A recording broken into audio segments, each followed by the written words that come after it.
Salut à tous, alors j'espère que vous allez toujours bien. Alors ça va être la suite et la fin des vidéos concernant les masques dans OBS et XSplit.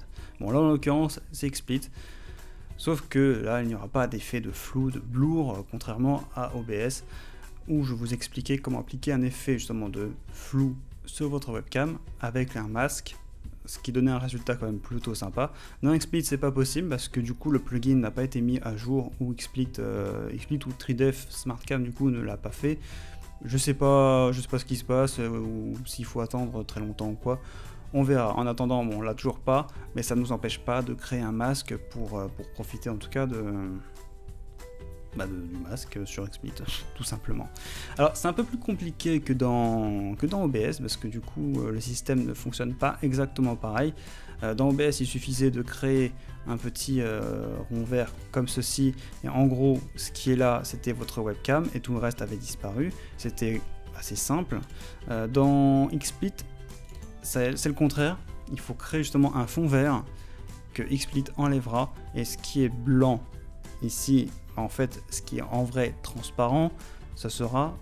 ah non, attendez, je vous dis n'importe quoi, justement, c'est pas du PNG qu'il faut utiliser, c'est carrément le format normal, classique JPEG. Ce qui sera en blanc sera remplacé par votre webcam.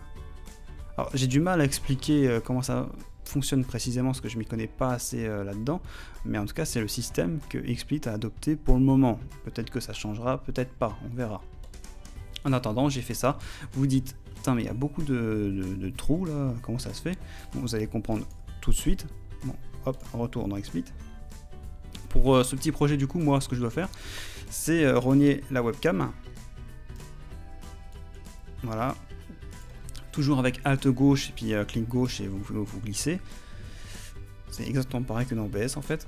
Vous faites un clic droit, vous arrivez dans le menu, vous allez donc dans Effets, vous allez dans Masking, vous allez dans File, donc dans Fichier. Vous allez donc pas à la source, mais au stage, donc en gros à l'écran, toute votre scène, pardon. Vous allez chercher votre fichier, en l'occurrence c'est ça. En gros, voilà, je vais vous montrer tout de suite.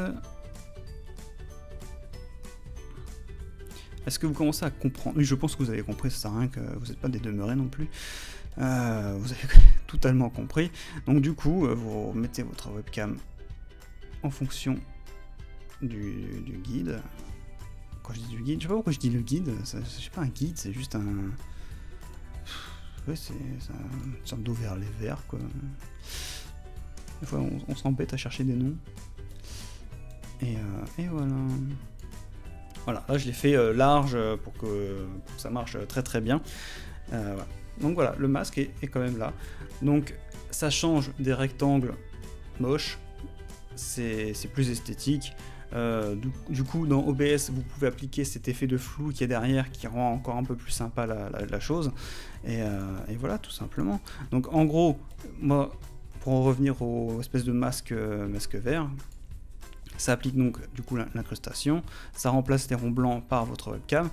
En fonction de ce qui est affiché à l'écran, si vous avez par exemple, je sais pas moi, dans Rocket League, l'écran du score, enfin 2, 3, l'écran du score est là. Si vous mettez votre webcam là, forcément ça va poser problème. Donc du coup, vous le mettrez quelque part où il n'y a pas trop d'informations, soit très importantes, soit là où c'est pas gênant. Par exemple, la plupart du temps dans les jeux, vous pouvez mettre votre webcam par là. Et puis voilà. Ça marche très bien, ça prend pas trop de place. Vous avez vu la taille de mes ronds, vous pouvez les faire plus gros, vous pouvez les faire plus petits sur un logiciel type Photoshop, Photofiltre, peut-être même Paint pour le coup. Vous voyez, il n'y a rien de très compliqué en fait à faire ça. C'est juste que c'est un peu moins simple à comprendre que dans OBS. Enfin voilà. Bon, si vous avez des questions, hein, franchement n'hésitez pas, je serai là, j'essaierai de vous aider et d'y répondre. Et puis voilà. Bah sur ce, je vous fais des bisous, puis je vous dis à la prochaine pour d'autres vidéos, tutos, astuces, etc., etc. Allez, bisous.